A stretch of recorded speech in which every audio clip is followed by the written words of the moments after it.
Hi, Kevin. Hey, how are you?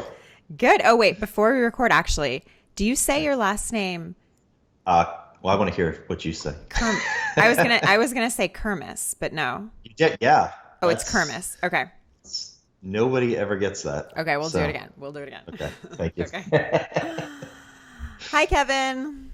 Hey, how are you? Good. Thanks so much for being here and chatting with me. I'm really Oh, excited. thanks for having me. Let me just read kind of your bio for folks who don't already know you, and then we can kind of get into the nitty gritty. So, Kevin Kermis founded Career Attraction on the core premise that the management of every career is as specialized as the individual undertaking it. He brings more than 15 years of experience founding boutique search firms, placing executives in Fortune 100 companies, and helping high level professionals transition to the C suite. Prior to all of this, Kevin served as an infantry officer in the United States Army. Kevin is a frequent presenter at executive career focused groups in organizations like Citibank and PMI. He is also published in a variety of media, including the Wall Street Journal, the Military Times, Forbes, LinkedIn, and he has several books on career and the job search. So thanks so much, Kevin, for being here. Hey, thanks for having me. Super excited. So I kind of want to just step back and kind of hear in your own words, the story of your career and who you are up to this point. Oh, wow. Well, up until this point's a good one because I feel like I'm constantly figuring it out. Um, So when I was going through school, go all the way back to that, working at a bank and realizing I couldn't think of any worse fate getting out of school than going and working in banking, and somehow or another stumbled into through a long story, which I won't bore anybody with, but ultimately fell into ROTC and discovered that I wanted to be an infantry officer in the Army. So that was great. It was fantastic. Had a phenomenal 4 years doing that. But there's some wear and tear on your family. It's a tough life, and we made the joint decision to get out. And my first experience getting out, this I think is kind of, at least to me, somewhat interesting, is that I had at that point in time, and this has been something I've always drilled down on with clients, whether it's as a headhunter or now with Career Traction, on how people define stability. And for me back then, it was, and this is really going to date me, I had a beeper, and if my beeper went off, I was on a 2-hour recall to be back, and then within 18 hours could be wheels up to go anywhere around the world. So you were What a always life. I mean, just thinking right. about So when that for a that, second, that's so crazy. like when you're younger, it's like, wow, it's kind of cool. Right. Exciting. Um, then your firstborn comes along, and it's sort of like you would live in fear of the phone ringing on the weekends. Everybody was the same way. Like everybody dodged phone calls. Wow. So long story short, so I'm defining that as moving away from that as stability. So lesson Huh. one that 29-year-old Kevin should have understood is that, the absence of something doesn't really define anything, right? Hmm. So first job I get is with a transportation company who actually uh, ends up letting me go before I even start. 2 days before the movers are coming to move us from Tacoma, Washington to Savannah, Georgia, I get this call that they've rescinded the offer. So, learning right then and there that stability and the evolution of this, getting out, going to work for a company, deciding to become a headhunter 6 months later. I was with a search firm for a couple of years, realized, God, I could either work just as hard and make twice as much money or work half as hard and make the same amount of money. Hmm. Giving away a ton of cash. All of that all along the way, realizing that stability ultimately resides in you. Wow. Stability resides in you. Man. Okay. So then how did you build stability in your own life? Reputationally, so through the relationships that you build with other people and continuing to deliver on those, delivering for clients, essentially building up a body of work. I mean, I think Hmm. now the buzz phrase is thought leadership. So whether you want to go deep on something or just be known exceptionally well for solving a specific problem or specific set of problems. And I mean, I think that's one of the most interesting things that, the internet, if you have to kind of put it under one umbrella, the internet brings to us is this ubiquity of information.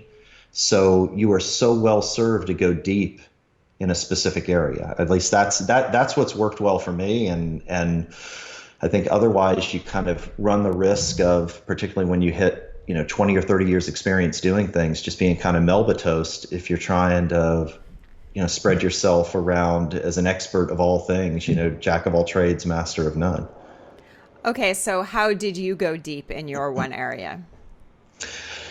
Kind of begrudgingly, right? I fought it. I chased all the bright shiny objects, but Oh. once I figured out just find one thing to do really well, and what I realized that was, I in each of the search firms we had areas of specialization.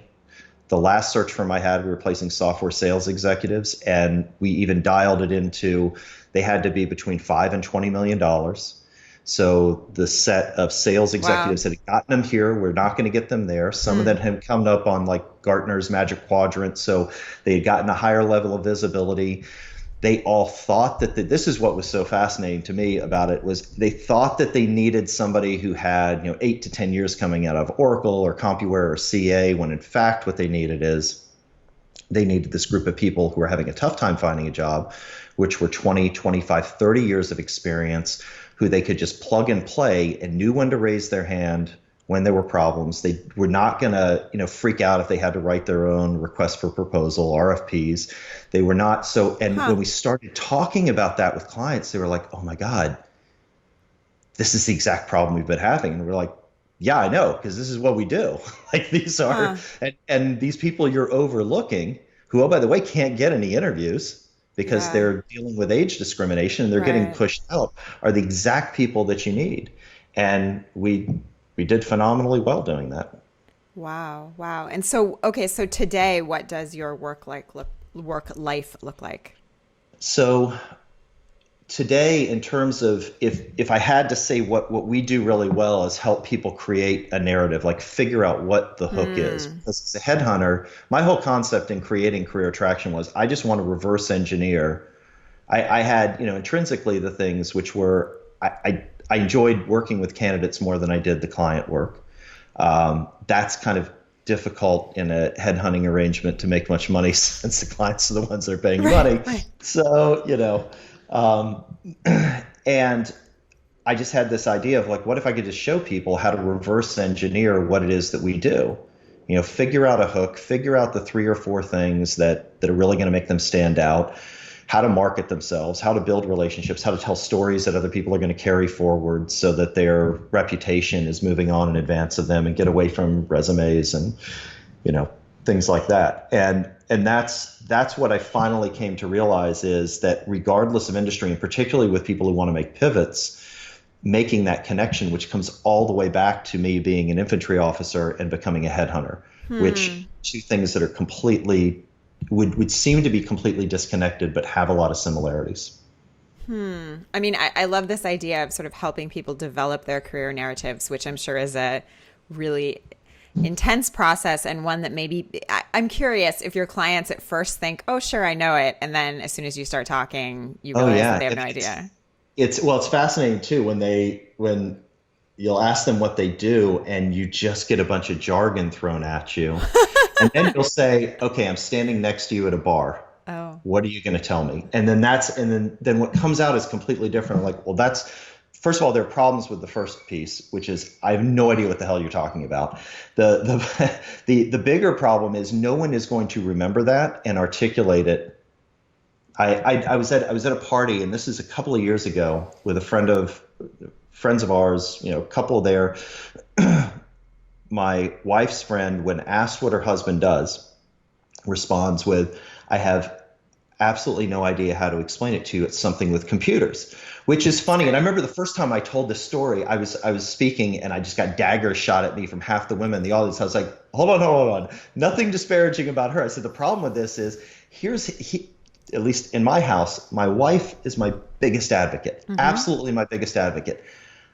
I have failed myself. I've failed everybody in this house if I can't even arm her with a simple message to go out and evangelize for me because, that was the conversation we had on the ride home.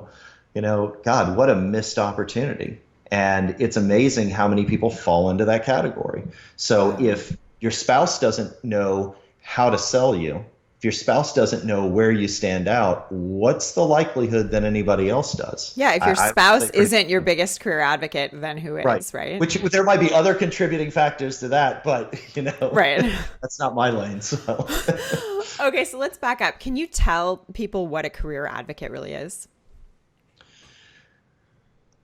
for me, it's someone who, I mean, this is where, and particularly with our work, if I break it down generation, well, I was going to say, if I broke it down generationally, I'd say that, you know, Gen X and Boomers sometimes fall into this category, but I think it's kind of a universal thing. First of all, is dispelling with the notion that you sort of have, these professional connections and these personal connections. I think all those lines are blurred, and I truly think they should be blurred, because somebody has to care enough to take time out of pulling a conversation away from them to shine a light on you.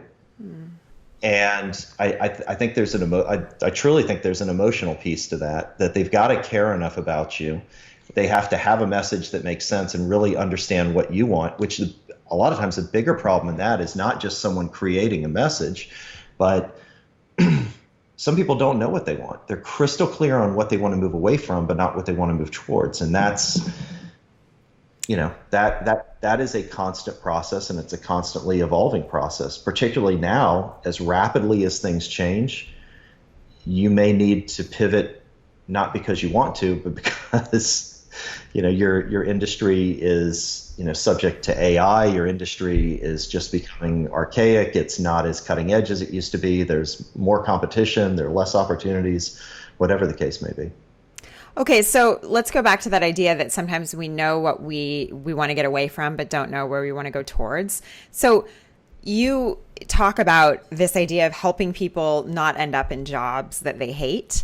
And I kind of want to ask you, how does that happen? How do we end up? Because I've had a job I hated, and I'm sure I'm not the only one. So I think I'm a smart person, or relatively smart, right? I feel self-aware. I read like books about life and things, and yet I ended up in a job I hated, right? And I'm sure you have many clients that do. So how do we end up there? And obviously we're speaking about people who have some amount of choice and freedom right.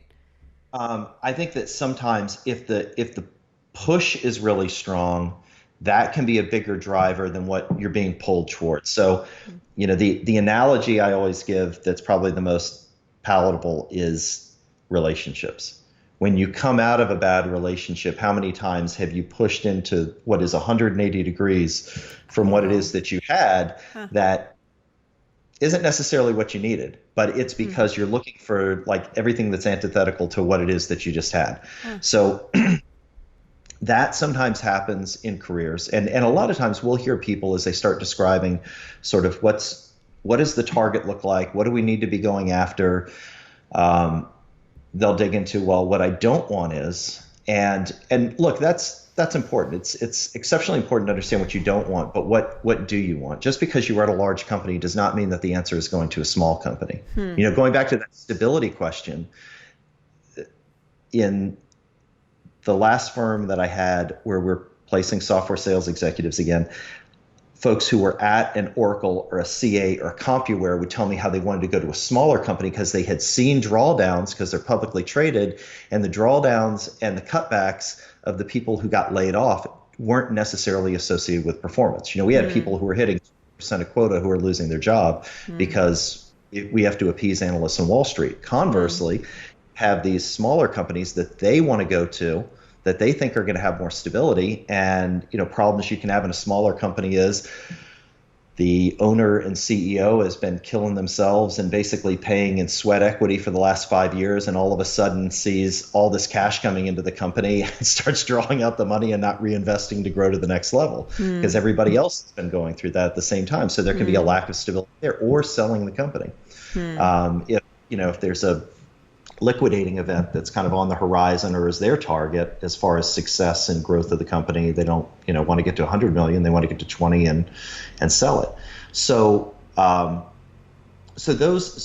those types of things of just taking whatever the bad experience was, and one of the exercises we'll kind of go through is walking through somebody's history and not to do the typical, well, tell me why you did this, what's your biggest accomplishment, why did you leave, and move on, but really look for the reaction when somebody sits up, when somebody's voice picks up, when they get excited about the things they're doing and realize that it may not have anything to do with the size of the company. It may do with things like the organization as far as the leadership team, the leadership style, the kind of all those cultural intangibles, and then the type of work that you're doing and the type of work that you want to do. And coming all the way back to what I said before about specialization, I think that's where a lot of people believe that they may have to do this whole host of responsibilities and things that historically they've done or they perceive that they necessarily need to do, but they don't necessarily have to.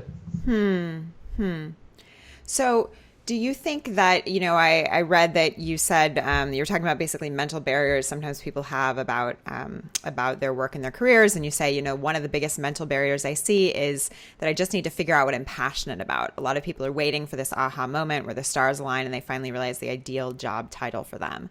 And so when you work with individuals, I guess, how do you get them to see that, this aha moment isn't necessarily going to happen or isn't necessarily the holy grail?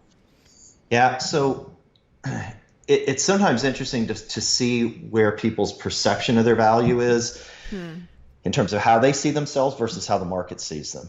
And I remember going through this exercise, and I don't even know how I came up with it. I'm sure that somebody else thrust it upon me, and I'm just not giving them credit, 30 years later. But it is, I went back to commanders of mine in the military, and I had my resume and I had all the, quasi cool guy stuff that I had done that I thought was neat and great, which quite frankly, nobody was going to hire me to do, or was not going to hire me to do anything legally. So as I went back, and particularly with the executive officer roles that I had, and listening to bosses tell me the things that were really helpful to them. And I wouldn't even be able to do it justice, but they were things that it occurred to me at the time. I thought, God, I never thought that was a big deal. But realizing I'm taking these things off my commander's plate, and he did not have to worry about this stuff because I had it taken care of. That was helpful in my first job as a headhunter, where you're sitting at a desk, you're in a bullpen, you have zero direction, you have objectives and goals you need to meet, and the people around you are essentially competing against you. And it's like, well, this is fine. I mean, I've worked in decentralized environments, and the setting was way more austere than this. So I'm like, this is all right, and I get to go home at the end of the day. So this is like win-win for me. This is awesome, and there's minimal guidance, and there's an outcome that I need to produce. Cool. I'm home. But I would have never on a piece of paper or trying to line up certain skill sets seen that. I don't think I would have ever described that until I had some people who I had worked for tell me what was valuable to them, because that's your market. Even if you're making a total pivot, you're going to produce those same things. So that's where I think, and particularly, again, if you're coming out of kind of a push situation where somebody's pushing you out of a job, or you're being pushed out of a role because there's some kind of disruption, or you don't like where you are, or you've not had a good experience in your last employer, it's always great to think, God, I just wish I could find somebody to pay me to do the things I love to do, to surf, to read a book, to do whatever it is. And that does not necessarily, to ask anybody who's ever opened a bar, I'm pretty sure because they enjoyed hanging out in a bar does not mean that they want to be a bar or restaurant owner, right? Right.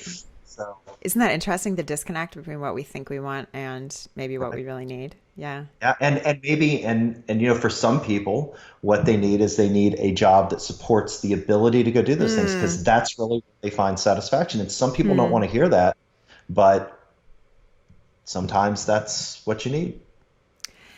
So, okay, so what is wrong with conventional job search advice? Oh God. What do we all hear that's just wrong? So I think the biggest problem starts with working inside this construct and this system of applying online.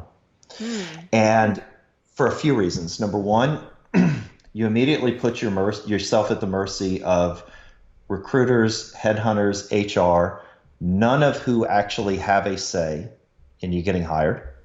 They're completely disconnected from the real pain that you're going to solve coming into a role, because there are very few companies and there are very few hiring managers that are ever going to really lay out in a job description what the real problem is. Nobody's going to show the underbelly of the company in a job Oh, description. right.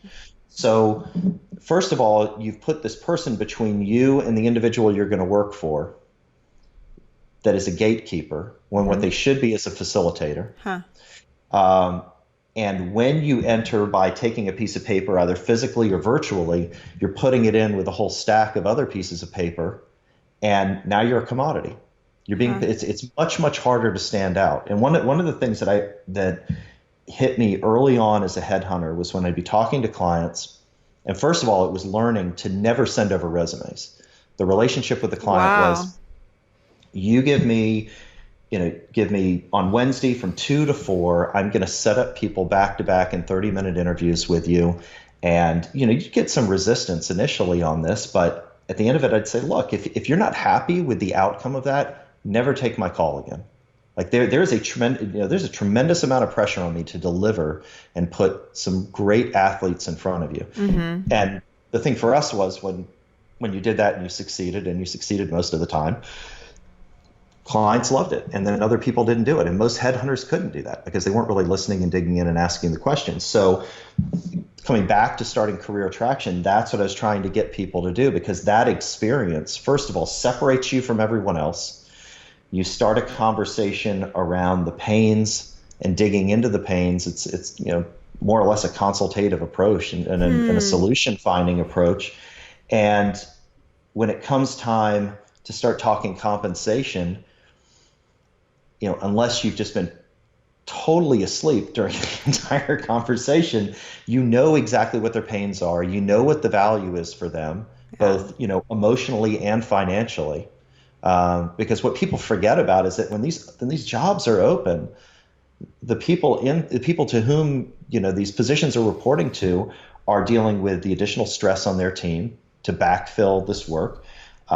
They're worrying about being promoted. Some of them are worried about keeping their jobs because maybe a superstar left and went somewhere else. And how does that make them look? I Right. mean, there are all these other things that are going on that sometimes when we're out there looking for something, we're thinking, what do I want? And what's important to me? And I want this and I want that. And like you're not doing the most basic thing in marketing, which is understanding your target audience. And that's your audience.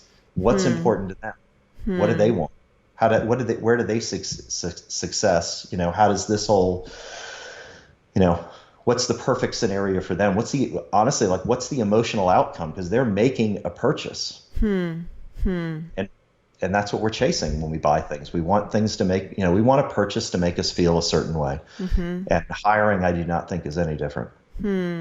So that's really, and I assume that this kind of view of hiring that you have from the lens of career attraction is 180 degrees from most people's, right?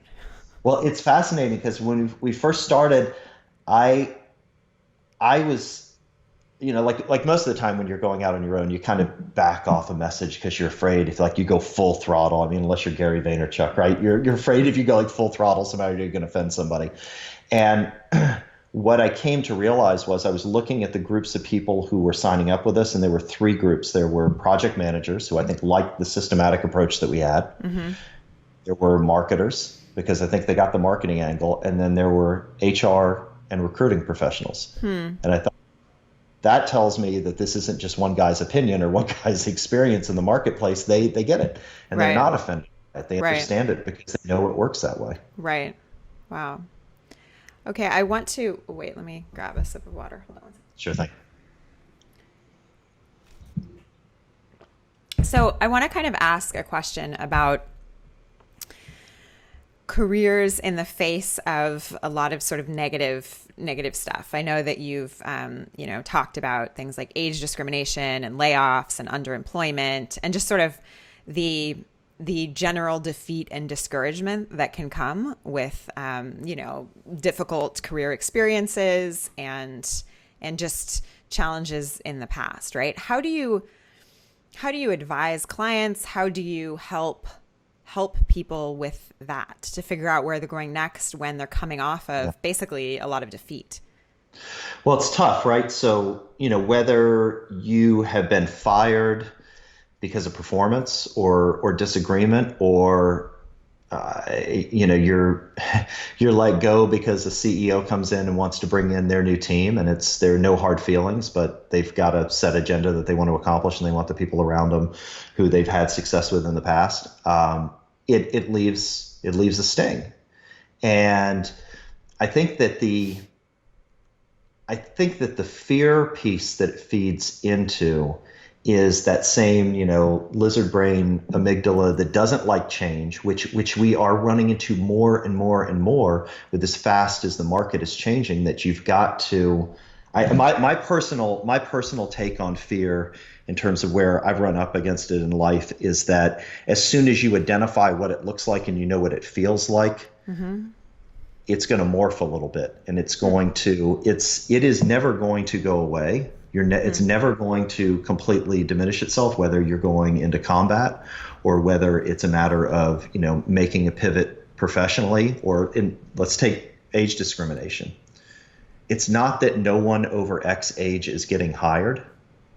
And in many cases, I'm not here to say that discrimination doesn't exist. That's an absurd statement. Absolutely it does. What we try to tell clients is, let's figure out where those situations exist as fast as possible. Let's fail fast on that stuff, so that you don't go through this long process and then at the end not get a job. And you're going to ask for feedback. And guess what? At least here in the States, in a highly litigious society, you're not getting straight feedback. Nobody's going to tell you. So they're going to tell you something, and now you're going to take that to navigate to your next point. And it's not qualified feedback. It's completely unqualified feedback. So it does you a disservice. So, trying to hide age, trying to remove pictures from LinkedIn, whatever the case may be, if somebody has just in the case of age discrimination, if somebody has a bias, let's let them show it quickly, because you were never getting that job to begin with. Oh, and just that's really move on interesting. to the next thing. So, and there are plenty of organizations that are going to hire.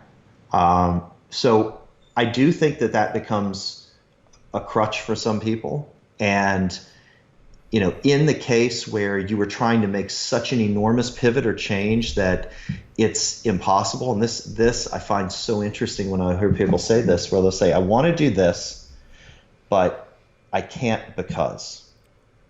So we try to take I can't because and invert it into I have to because.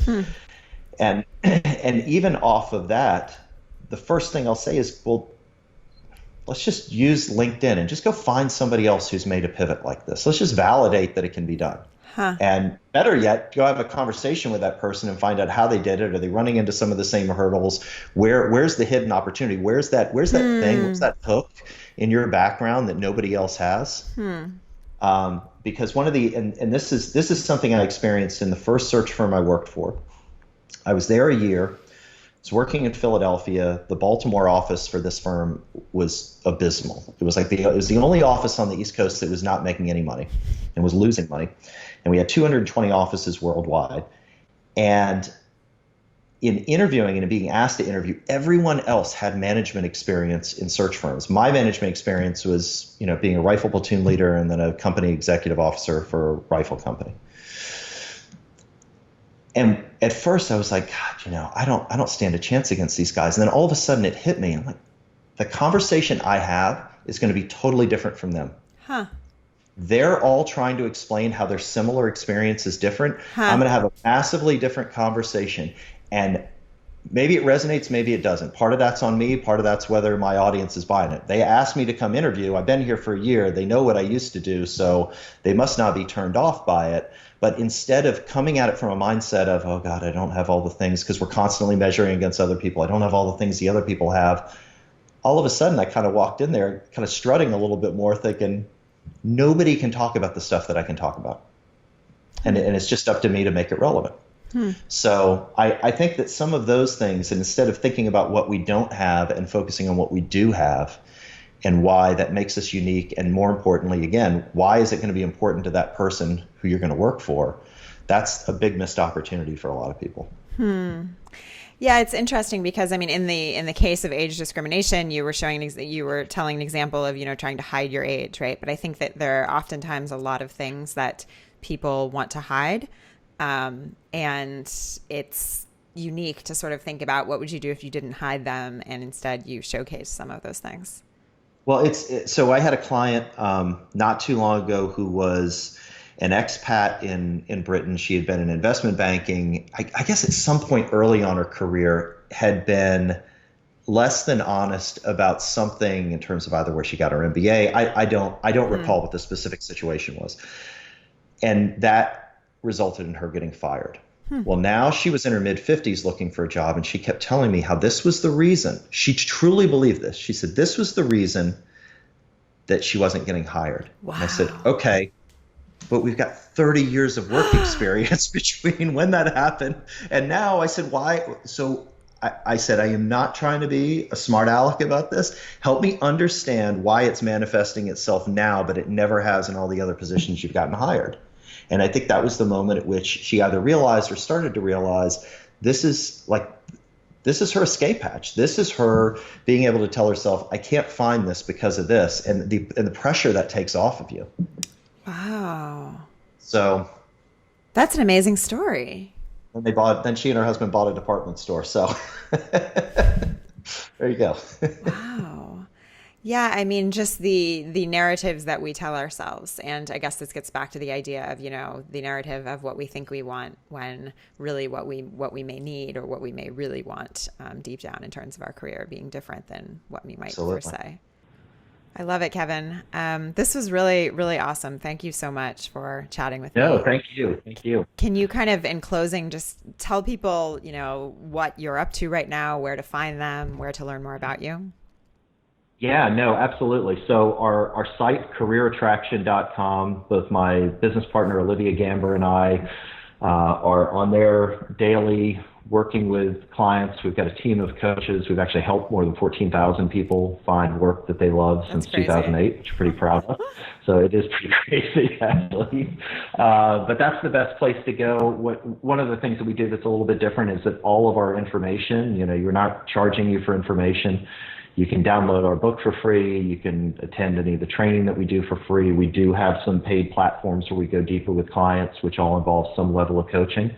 But if you're stuck, if you want to make a pivot, if you're not quite sure what to do, we want to help you, and come over and check out what we're up to and download some of our resources, and hopefully we'll get to talk to you. I love it. Thanks so much. Really, really appreciate it. Hey, thank you. Have a great day. Hey, you too.